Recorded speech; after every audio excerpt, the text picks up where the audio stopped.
Пациентот од пожарот во Кучани, кој што пред 2 дена беше префрлен во Кумановската болница, е со полесни повреди и е во стабилна состојба, информираше денеска директорот доктор Стефан Трајановски. Имаме еден пациент, примено од несаканата случка во Кочани. Пациентот е со полесни опекотини по лицето и рацете и има набиеница на десното рамо.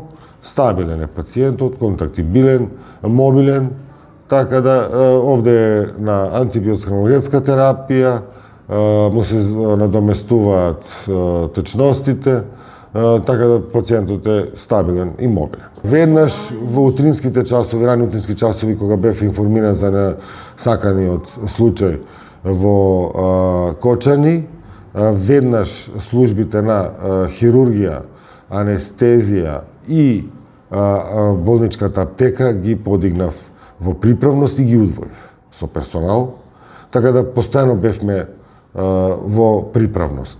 Меѓутоа сакам да знае кумановската јавност, нашата болница за жал нема систем за континуиран дотур на кислород, односно ние немаме кислородна станица за дистрибуција на кислород,